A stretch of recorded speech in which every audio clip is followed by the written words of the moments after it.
First of all, thank you everyone for coming. Merci d'être venu. First and foremost, I think we should have a few thank yous for the season. First of all, I'd like to thank you guys, the media. For the most part, you've been a great group of guys to work with, so thank you. And girl, sorry, I apologize, Lisa. We have to thank our fans. I think this was one of the greatest runs in Ottawa Senators franchise history, and without our fans, I don't think we'd be where we are right now.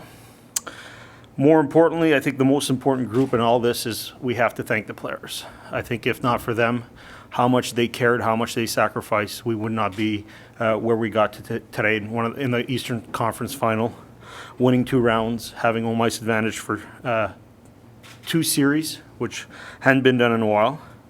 And probably the 2 people that I want to thank the most are first the guy to my left, Guy Boucher. I think he did a tremendous job this year. I don't think we'd be where we are without Guy's coaching ability, communication, everything. And I'd like to thank Mr. Melnick for giving me this great opportunity to be GM of my home team and having this great run. It was a great year.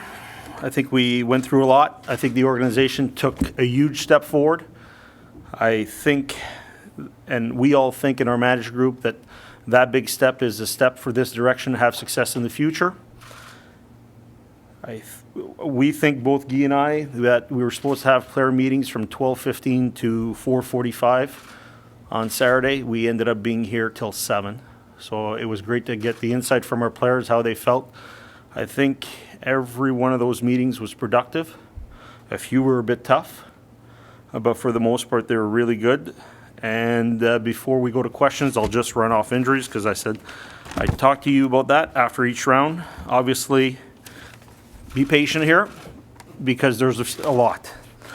First of all, Erik Karlsson played on a bad ankle. It wasn't just 2 cracks, but he also had muscle issues in there. For him to play at the level that he did this year is quite something spectacular. Mark Borowiecki had a high ankle sprain. He admitted he pushed himself too hard in his rehab, which is the reason he wasn't ready. We always thought he'd be ready. He would have been available for Game 1 if we ever got to the Stanley Cup Finals. Alex Burrows had a high ankle sprain, probably one of the most disappointed players because he felt that we were a team that could go far. Cody Ceci, I think, had his finger broken 17 times. I'm not sure exactly how many times. It got broken during the year. It got broken in the playoffs in the Rangers. It was put back into place through a break, and it broke again. He had to need to freeze it before every game. Played through a lot of pain. Zach Smith played through tremendous pain. His rib and abdominal muscles were pulled. Victor Stahlberg played through tremendous pain. Everyone who's had rib issues knows that you have a hard time breathing. Chris Neal played with a significant sprained hand. Dion Phaneuf played with a really bad wrist. Craig Anderson back was in terrible shape during the Rangers series, which we managed to win, so that says a lot about his character playing through the pain that he had to go through. Tom Pyatt never got to be to 100%. It wasn't the concussion, even though he suffered his ankle wouldn't allow him to skate to his best of his ability. Derek Brassard had a really bad shoulder that he played through a lot of pain. Freddie Kleisen had a bad back, and he was in and out. Obviously, we all know about Mark Mathot's finger. It never quite healed to 100% through the playoffs. It's in that process right now. Also, Mark Stone never really got back to 100% with his leg injury. And finally, Ryan Zingle in the last game hurt his wrist. That's one of the reasons he couldn't go back out after scoring probably the biggest goal of his career. So I know you guys have a lot of questions. I'm going to get one out of the way very quickly. Expansion. Craig Anderson will be the goalie we protect. No and ifs or but about it. When it comes to the rest of the questions for expansions, we're having our meeting. Our pro scouts are here. I'm having meetings with the coaches later on today. The management group is going to get together at the end of the week and we'll have a better idea because there's a lot of discussions, a lot of things going on as far as expansion. But the one thing that I'm going to be very clear on, Craig Anderson will be the goalie that we protect. Questions? Start with Gordon in the back. Yeah, if we can shift to Guy. Guy, you were pretty, and understandably so, pretty despondent Thursday night following the game. If you can, just tell us how you get over the sting of that 7-game series. Well, I think as you move away from the game itself and the result, you obviously see all the positives. I mean, after the game was tough because you have to deal with. First of all, I think you're not in a normal state in those games. You're in a process where you strongly believe that you're going to win, and you got to make your players believe, and you got to believe it yourself, and so you're in a reality really where you're not seeing both sides of what can happen. You're only seeing one side, and when they scored that goal, and it wasn't, when you're losing 6-3, you see it coming. Hey, you got some minutes to figure out, it's over. But that wasn't the case, and we would have needed one bounce, one moment or another. And you look at the last goal, for instance. Stallberg touches it, so half an inch, and he's on a breakaway instead of us being in our zone. So it doesn't take much to make it the result that you want. So when it doesn't happen, it's tough because it's like you're in a shock because you believed that you were going through, and I did. I think the players, that's what the players' strengths was in the end, is that we strongly believed that we could do whatever. And it was tough after the game. It was tough for two reasons. One is the result itself, and two, I care about the players. I do. So I won't hide from it. That's my coaching style. I'm more of a one-on-one guy, and I know there's a lot of players in there that it was either their first time, their last time, or so on. And I just felt that they've given everything that they had, and I felt for them. I really did. So it was tough after the game. But you look back, you got a bit of time to breathe, which is not enough yet, to be honest with you, to assess everything. But it's enough time right now to realize how much positive there is in that. And it's like Pierre just said. I mean, it's definitely a step in the right direction. I think it's a gigantic step in the right direction because you want to set in a culture at the beginning of the year. You want to get habits. You want to build guys individually. You want to build a collective, and you want to get to a point where everybody is where we were in the playoffs. I mean, I'll be honest with you. It went faster than I thought, and it was real special. And you look back at what we were able to do in 1 year, and it's pretty impressive. What I think throughout the organization at all levels, I think there was a great synergy, and that's why it hurt so much at the end when you feel it's over after everything you put in, but also the feel of the group. And I don't just mean the players. I don't just mean the players in the room. It's the staff. It's the management. It's everything. There was a terrific synergy, and I think that's probably the biggest achievement that this organization has this year, is the synergy at all levels and how it fits together. And I think it translated on the ice well. Pierre, are you able to tell us of the RFAs or UFAs pending of who may not be coming back, and have you started, I know it's been a couple of days, have you started back talks, and who are you looking to re-sign? No, I told every agent that through the playoffs that probably a few days after we were done that we'd start conversations again, and I've had discussions with many RFAs and RFAs we've got 3. Pajot, Zingle, and Yoki Paka, and then UFAs we got quite a few, and I said that I would when we met with the players, I said I'd reach out to every one of their agents and we can talk. I will meet personally with Chris Neal and Chris Kelly in the next few weeks to find out what their plans are, and then if they're in relation with our plans, and then we'll go from there. Drieger and O'Connor are RFAs, you just not counting the guys? Yeah, I'm just talking about the NHL guys. Terry in the back? Hi, Guy. Motivation after what you went through this year for the players, does it become tougher or easier to get them to kind of go through the same? Well, I think the living the playoffs is invaluable. Like it's just talking about it is one thing, but really living it and becoming playoff players, and that's what happened. A lot of guys had good seasons, but I think there's such an extra step every round that you take and that you live, and even in third round, making it third round is one thing, but making it, against a top team and double overtime, definitely will benefit individually the guys and the group, and it doesn't make you less hungry. You want it again. So I'm not worried about that.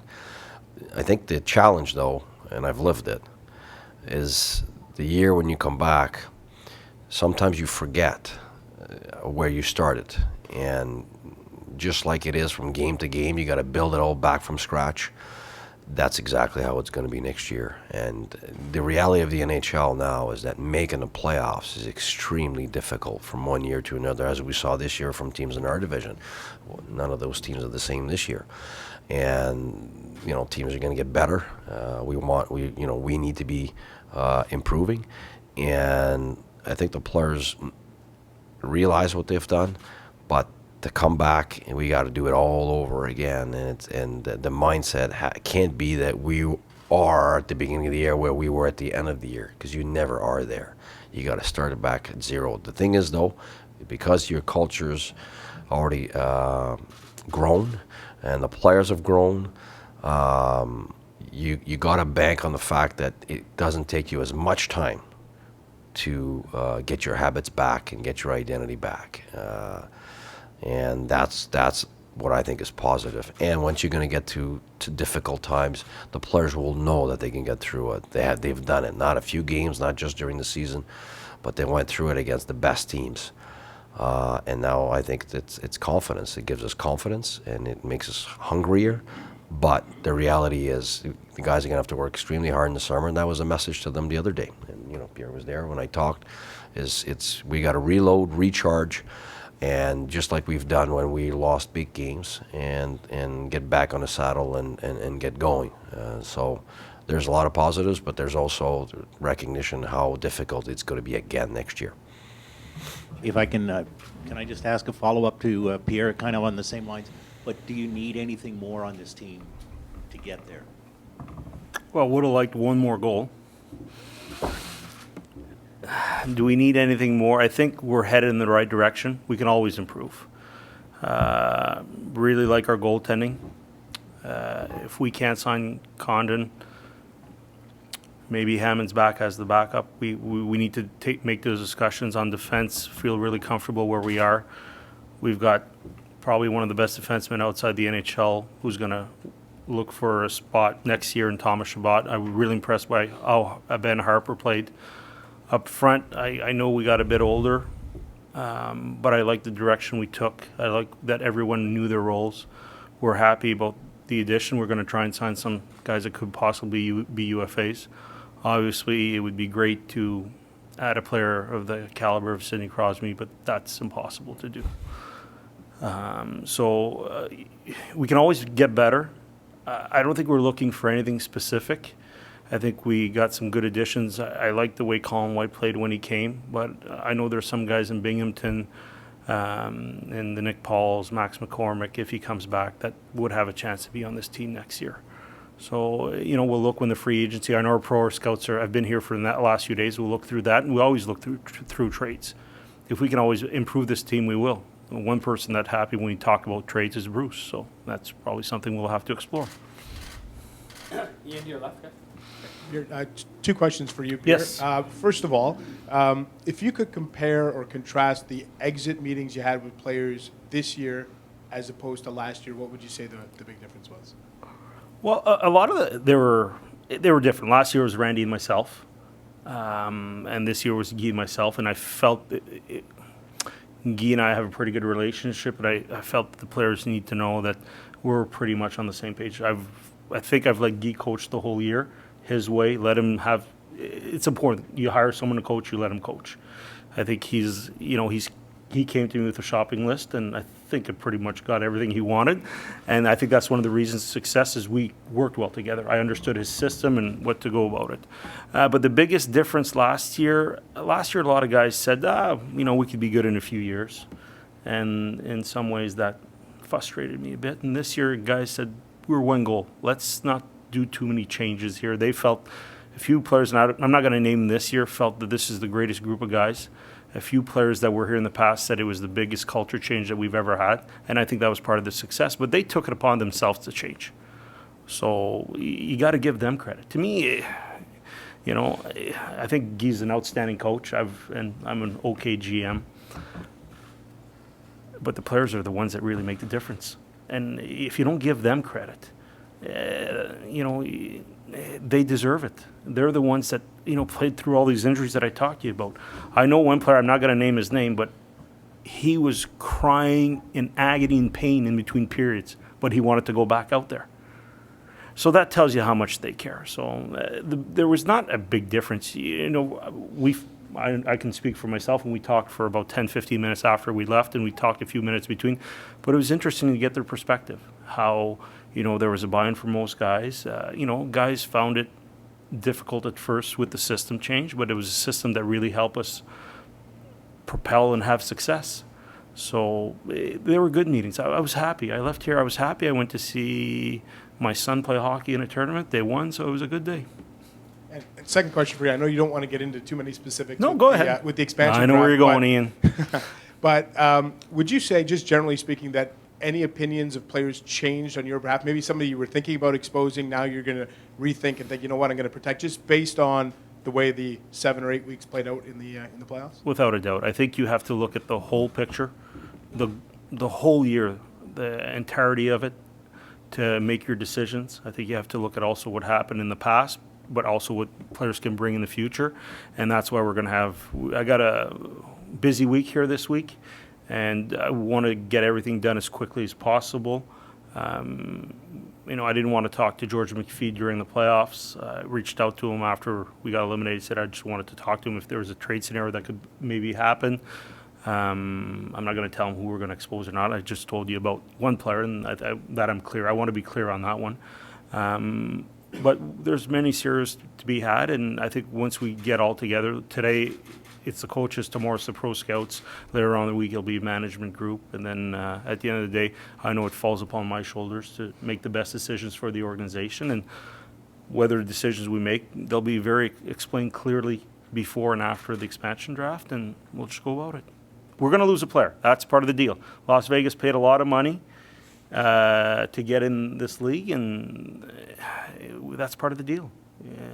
Are you mad about it? No, it's part of the deal. You just accept it, you move on. We got enough depth that I don't see any big radical changes coming to this team next year. Guy, you had a nearly identical accomplishment when you first started coaching Tampa Bay. And we all know about the 2 years that followed that. What are some of the things that you learned in the 2 years after that that, you know, can help you in these coming years in Ottawa?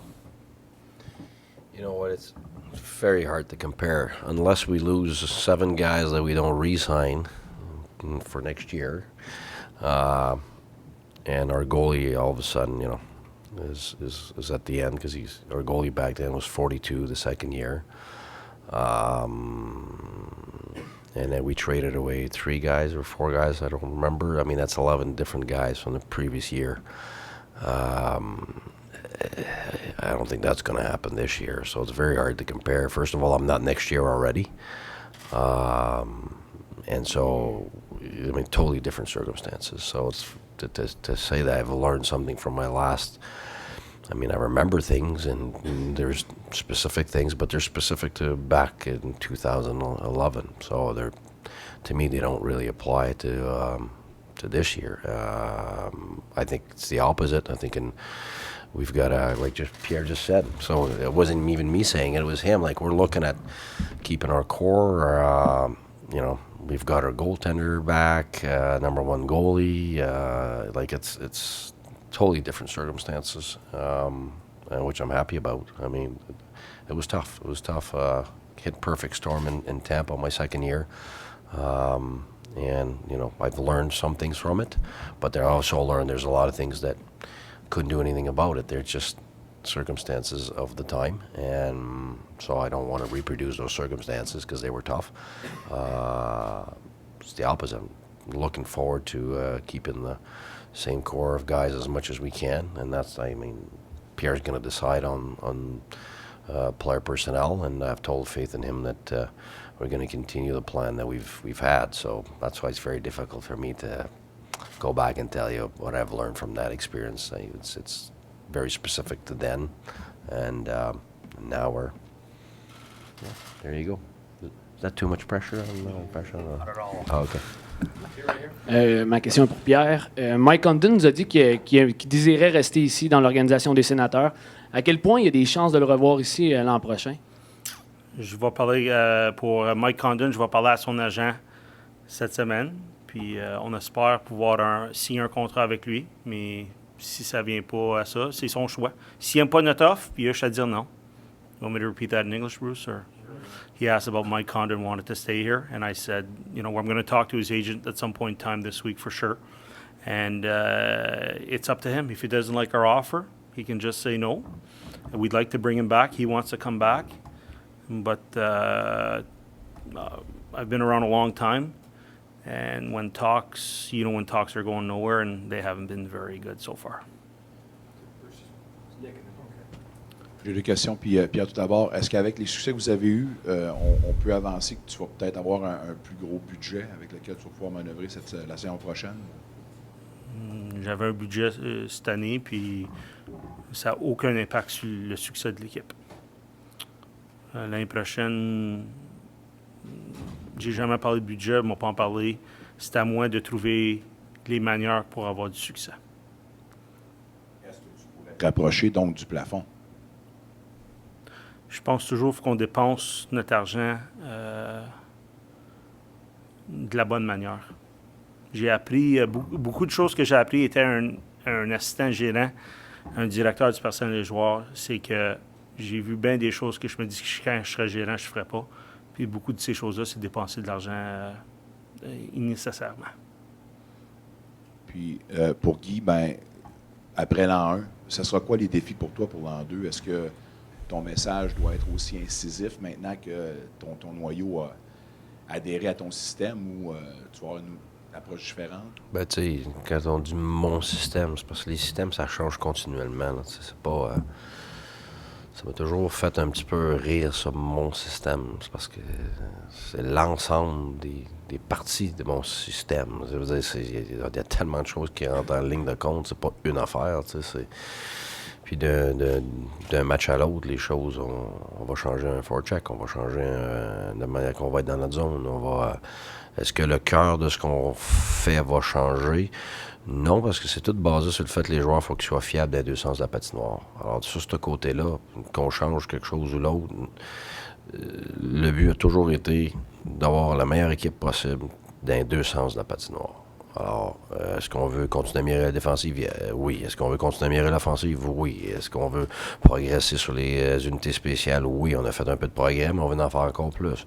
Tu sais, je pense que dans toutes les phases de jeu, il faut continuer à s'améliorer. Un petit peu comme Pierre disait, tu sais, le personnel, on veut garder le personnel, mais est-ce qu'on est ouvert à s'améliorer tout le temps? Il faut, parce que si on ne s'adapte pas, puis on n'avance pas, on reste sur place, ça ne sera jamais assez. T'sais, les autres équipes aussi, ils avancent puis ils veulent avancer. Moi, je pense que c'est bien plus une question d'avoir confiance en ce que les joueurs ont appris cette année. Et puis de ne pas tout chambarder. Si tu commences à tout changer, là, tu n'auras pas les mêmes résultats. Même chose avec nos joueurs. On commence à changer 7-8 de nos joueurs pour qu'on s'attendrait aux mêmes résultats. C'est pour ça que la question du monsieur tantôt est difficile pour moi à répondre.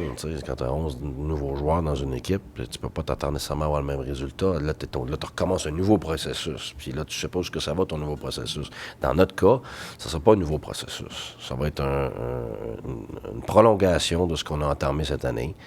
Et puis, on veut s'améliorer dans certaines phases de jeu. Puis, il y a des joueurs qu'il faut qu'ils s'améliorent. Puis, il y a des phases de jeu qu'il faut qu'ils s'améliorent. Puis, il y a d'autres choses qu'il faut absolument garder. Puis, il y a des choses qu'il faut enlever. Mais ça, je pense que ça, c'est vraiment... ça prend tout l'été pour mettre ça en place. Comme l'année dernière, on est arrivé avec un plan. C'est un plan qui a pris tout l'été à mettre en place. C'était très spécifique. Les joueurs ont acheté tout ça parce qu'ils ont vu comment le travail qui avait été mis dedans, comment clair c'était. Puis, ça allait beaucoup de travail. Puis, les joueurs, comme Pierre a dit, ont tout le crédit pour faire le travail. Nous, notre job de cet été, c'est de regarder ce qu'on veut faire l'année prochaine, puis pourquoi. Puis d'arriver avec un plan très clair pour qu'eux autres n'aient pas d'excuses non plus. Ça va être ça le plan pour telle raison, puis c'est ce qu'on a besoin parce que c'est ça qui donne du succès. Puis je vois pas pourquoi les joueurs auraient un buy-in différent que cette année. Puis être incisif, t'as pas le choix. C'est ça notre job.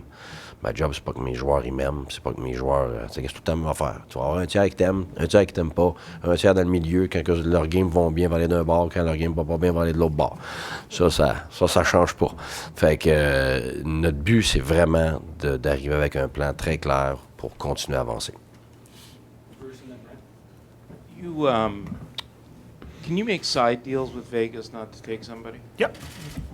So are you okay, I understand. You're allowed Get to out say of the way. that? Are you going to ask Dion Phaneuf to waive his no-move clause so you can protect another defenseman? Well, it's something that we're going to talk internally here in the next few weeks about. We know we have quite a few good defensemen, and if we ever end up losing a defenseman, we know we have guys that can come in and replace them. I'm not sure. I'm not sure yet. There's a lot of things, a lot of discussions to be had. So if ever we were to go that direction, I think I should let Dion know first. You now were your rentals pure rentals? Do you have any interest in Wingles or Stahlberg or any of those guys? Pyatt? Yeah. Yeah. Well, he wasn't a rental. No, but he's a UFA. He's coming back. If he has to say, he's coming back. All those three guys were told, including Chris Neal and Chris Kelly, that two guys I want to do it in person, and the other three guys I told that I'd talk to their agents to see where they're at, if they want to come back. Some of them might not want to come back. Maybe Tom Pyatt doesn't want to come back. Maybe Victor Stahlberg, maybe Wingles, they don't want to come back. We don't know that. So they indicated that they want to come back, but it's easy to say that to someone when you're meeting with them in person. So we're going to explore that. I think, first of all, Bruce, we have to talk. I want to get the coaches involved, get their opinion. Then I'm going to talk to our pro scouts. Then I'm going to talk to our management group. And then at the end of the day, we'll come up with a good game plan. And, ideally, they can't all be back. It's just a numbers thing. So we have to look at who fits best our needs, our mock roster, where we need to go as far as a group, and not take a step backwards. Guy, what areas do you have to work on your power play to make it to the point where it's consistent? Yeah, because that's the issue. It's had some really good moments, and we've even in playoffs we had some big goals, but consistency is what we're going to be looking at. I mean, and consistency doesn't mean you're scoring every game and you're having perfect months, and that just doesn't happen to even the best power plays in the league. But we know for power play and PK was at the bottom both the previous year. We wanted to improve it, and there's moments where on the power play in January we got up. I think it was January. I forget the dates, but at some point we were 15th, so we had improved it. But we didn't sustain it. And penalty kill, we're in the top 5 at some point late in the season, and then at the end, in the last month, it wasn't very good. So then it went back down. So did we show signs of improvement? Yes. There were things that individually the players have gotten better at in terms of the principles and that were in what we want to do. Yes. Have we reached what we want? No. The consistency? No. We've tried different guys, and yes, MacArthur back, that changed. MacArthur and Burrows coming in, I'll be honest with you. For me, if we would have had that at the beginning and I would have spent the time I need to spend on it, probably would have been better, because then it created the possibility of 2 power plays, and that's what you need. You can't have a top power play in the league if you don't have 2. And to have 2, you need the depth, the quality depth to do so. And I think the fact that Burrows and MacArthur being there gave us the possibility to separate and give us 2 power plays. And now for next year, the big thing is I know the players now, and voluntarily I didn't spend the time on it at the beginning because I didn't want to spread myself everywhere, because I know what that leads. When you spread yourself trying to be good at everything, you're good at nothing. So we put our emphasis on other things we thought were more important for the first 2.5 months. And then we put a lot more time in it, and we got better at it. But then, at the end where everybody's tougher to play against, we had a tougher time on the penalty kill and on the power play. So next year is to be able to create that more consistency, knowing the players, I know what their strengths are and what their weaknesses are, and where they could be playing, and now have an idea of who fits together and who doesn't. So that's huge, because coming in, that's tough to figure out. And so we have a much better idea now. So now when we talk this summer, they're not fiction talks. They're talks about facts, and they're talks about what we know. So that'll be big for us for next year. Work on that for sure. So because the 5-on-5, we probably will not need to have the same emphasis at the beginning of the year, because the players, have gone through it. They've mastered it, and so it's going to be start back at zero again, but going to go faster. So it's going to give us more time for special teams for sure. Just curious, does anybody need surgery, off-season surgery? Nope. As far as we know today, I met with Jerry this morning so I could make sure I gave you all the proper information. I need surgery. But on my knee. But as far as we know concerning the players, today no one needs surgery. A couple of specifics. I know you said Mark Stone leg injury, but is that?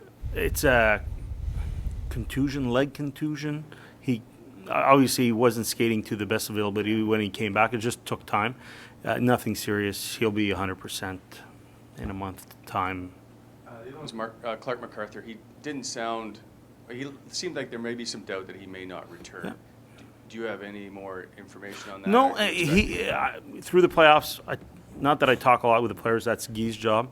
I think I only addressed the team 3 times all year. I addressed them at the start of the year. I addressed them when we had the meeting, supper with their wives, and I was very impressed. And then I addressed them at the end of the year. I addressed them. So I don't really talk to the players I'm around, but Clark is someone that I made sure to talk to see how he's feeling, because above everything, his life is more important than anything. And all through the playoffs, he felt great. He said his neck hurt him a bit at the end, and we just want to make sure that everything's okay, but he's coming back, and he can't be exposed for expansion purposes, because he need to play 40 games this year or 70 in the last 2 years. So he can't be a player we expose even though he's under contract. So he's back with us. One final one. I know Craig Anderson has another year left in his deal, but will you look to start something about an extension anytime soon? Is that something at the top of your list? Can't talk till July 1st. Unless you want to pay the fine, and I can tell you my ideas. Don, how are you? I am very good, thanks. How did the Knights do last night? 8-7 win. Thank you. Do you want details? We could. No. Okay. So you're up for GM of the year, I think, primarily for 2 reasons. I think that guy right there and the trade. Then you fleeced Pittsburgh for Condon. No, hang on. That's not the question. This is just an opening statement. Now, you guys you both recognize it's going to be a difficult time making the playoffs last year. Are you going to be able to hold off and making some sort of impactful move? I know you like the direction you're taking, but given how difficult it's going to be to make the playoffs, are you going to be able to just be patient? No, and I understand your question. I think, no, it's a good point. That's a good point and question, because obviously we're going to have to be patient. Last year, when I took over in our management group, I said we're going to have to make changes. We're going to have to make changes to get into the playoffs. I think we're going to have to be, as much as it's tempting and it's fun to talk about trades, I think this year we have more regular, better players coming back this year, under contract, compared to where we were last year. I think Brian left us a really good team. I think we felt that we needed to improve, including his input into getting better. We feel that we're there now. I think being GM of the year is a reflection upon everyone's work. Sometimes you get credit. The voting was done after 2 rounds in the playoffs. So we were one of the 4 teams remaining. I think if the Jack Adams voting would have been done at the same time, Guy would have been one of the 3 finalists. I don't know if I ever fleeced anyone on a deal. I thanked Jimmy. After I shook his hand, after it was tough that we lost, I thanked him for trading us Condon, because I said, I don't know if we would have been here. It was something good. I think a lot of credit has to go to Pierre Group in that trade. He, at the end of the day, you're the one that always pulled the trigger, but Pierre was pretty adamant that he felt that Condon could help us, and our pro scouts too, all 3 of them that had seen him play, felt that he could help us. So it's not just about me, it's about the whole group of people, and we're very well surrounded here. And everyone knows that hiring Guy was a great move. I know others in this room wanted other people. I'm not going to look at you. But overall, we've had a great relationship, and I think the fact that we have such a good relationship, and that was a nice article. That was very nice, actually. That was just talking about our relationship, and we've become really good friends. We've only gotten mad at each other probably 3 times all year, I think I counted. Max. Mad. We got mad at... we had a long talk one night in a hotel till about 3:30 in the morning. You remember that one? Yes, I do. And the other 2 times were just little things. I didn't like his suit jacket, and he didn't. So He's trying to take my food from my plate. yeah, exactly. I'd leave him little notes on his desk. So for the most part, we've had a really good relationship, and I think it's something that I've learned, and I'm not going to hide the fact that I learned it. I think Brian talked about it, having the relationship between coach and GM was important. Every organization that I've ever seen that has had success, I heard David and Peter talk about it yesterday in their press conference, the Nashville guys, how good their relationship is and how much they communicate. And sometimes I feel bad that I don't communicate as much with the assistant coaches, but I think as a GM, you really have to talk and be on the same page with your coach. And I remember Serge Savard telling me that my first year in the league, it's all about your coach. And it was just like a casual conversation. And, I think a lot of the reasons why I got nominated is a big part in Guy, but it's also a lot to do with how the players performed. Dan, back right. Yes, Pierre, I'd like to ask you about, you have one of the top 2 or 3 players in the world on this team right now. How much thought goes into having to win while he is at his prime? And how much thought goes into making this an attractive environment for him to return to when his contract comes up in 2019? Oh, that's a long time away. I hope I'm still here in 2019, Dan. I think as far as make it an attractive environment, I think we've done that. I'd rather him speak about that than me. I think we've done a lot of things to make sure that not only Eric but all the other players are happy here. Just little things like we expanded our gym, something that needed to be done. Our players' lounge. One player off Team Canada came to me when they were here, said, I didn't know anything about Ottawa. I didn't know how good your players' lounge is, how good your food is in the players' lounge pre-game. Post-game, we got to work on that. If our Mark is listening to me, we have to talk about that post-game. How good their dressing room is, our facilities, our tubs. I think little things matter. Just to give you an example, 2 years ago, Randy and I went and measured parking spot for the players so their trucks could fit in it, so we expanded them. So little things that matter, I think, at the end of the day, but people don't know. I think our wives' lounge are treated well. I think our wives, when they get here, they're treated well. I think Jordan Silver is one of the best in the league as far as making sure the players' services are taken care of. Allison is always available to talk to any of them. I think our doctors, you can phone Doc Chow, Doc Aubry, Dr. Henry, Dr. Cregan anytime at 3 in the morning, and they'll be at your house if, let's say, your kid is sick. So we do a lot of things, I think, well here. We're going to always keep on trying to do things better. It's just like little things like the plane when we land, the customs come right on the plane. I'm probably not supposed to say that. Oh, I'm in trouble now. On the ice, Pierre, do you need to load up now to win while you have Carlson at his prime? I think we're going to try and do everything to try and be better than we were this year. But it's always easier said than done. As much as we could probably trade Shabbat for a lot of good players, but probably the players that we could get for him, probably the impact wouldn't be as good as some of the players we have here. Sometimes you always think that the grass is green on the other side, but sometimes people don't respect what you have here. And I think that's something as far as Eric during the course of the playoffs.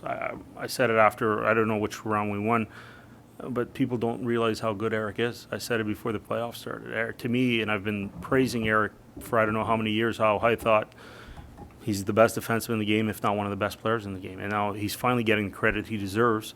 But it's tough to add pieces when you're one goal away from getting to the finals. So I think we're on the right path. I think a lot of the things we did this year were little changes that helped us in a big way, and I think it's the path to keep on going. Question pour Pierre. On sait que tu as repêché Jean-Gabriel Pajot, c'est un joueur que tu aimes beaucoup. Maintenant, il est agent libre avec restriction cet été. à quel point c'est important pour toi de donner ce contrat à long terme plus que d'y aller d'année en année avec lui?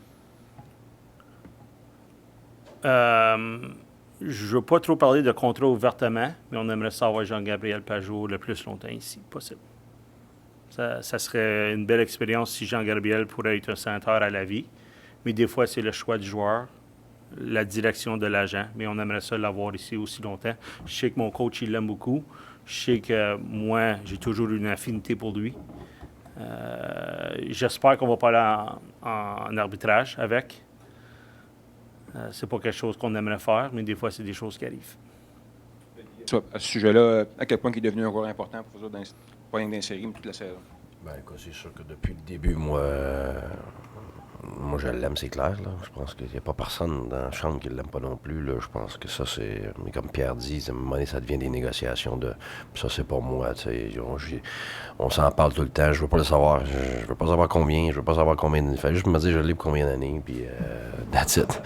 Parce que quand moi je rentre là-dedans, tu coaches pas. Tu coaches pour peut-être que. Ça, moi, j'ai toujours éloigné ça, même pour la liste de l'expansion, puis le kit. Là, si on me demande mon opinion, je vais répondre, mais je m'essaie de me tenir loin de tout ça, parce que ça affecte ton coaching. Puis il faut pas que mon coaching soit affecté, parce qu'il faut que je prenne des décisions, des fractions de secondes, pour la bonne raison, pour gagner des matchs. Puis quand Pierre va me dire qu'il est signé, je vais être bien content. Puis c'est ça. Mais c'est sûr, si tu me demandes si je l'aime, c'est clair. Là, c'est une partie très importante de notre équipe. À plusieurs niveaux. C'est ça. C'est parfait, ça. C'est correct, ça? Excellent. Pas facile, là, parce que c'est facile.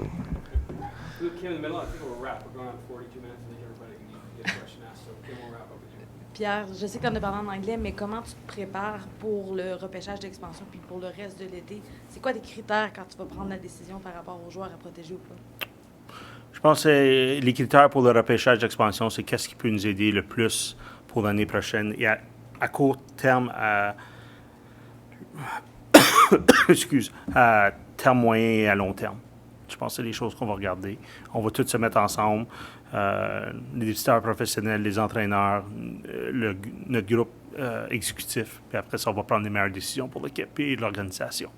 Pour un gars de la place, on a beaucoup parlé des sièges vides pendant les éliminatoires, mais personnellement, l'appui des fans, est-ce que tu l'as senti? Est-ce que ça a été à la hauteur de tes attentes? Sans aucun doute. Je ne peux pas aller nulle part maintenant à Ottawa que je me fais connaître, tandis que l'année passée, je me promenais très incognito. Je pense je pense que le support des partisans a été exceptionnel. C'est tellement le fun d'être un gars de la place et avoir des partisans aussi bruyants. Puis même si c'était pas toujours à capacité, j'ai jamais vu dans toutes mes années ici, même quand je travaillais pas ici, mais je venais voir des matchs comme des pisteurs, j'ai jamais vu la bâtisse aussi bruyante et excitée pour nos succès. Mais au niveau de la glace, là, moi, je savais même pas ça a l'air que quelques matchs, il a manqué quelques personnes. Aucune idée. Au niveau de la glace, là, c'était une frénésie totale. Là. Fait que pour nous, sur la glace, les joueurs, le staff, là, c'était exceptionnel, les partisans. Anything else? No? Thank you. Again, thank you all for this year. And being on board. Yeah, thanks. I know you've done it, but personally, thanks all of you. I know you guys are part of this team growing, and thanks for all your work and how you've treated me and the players this year. Thank you.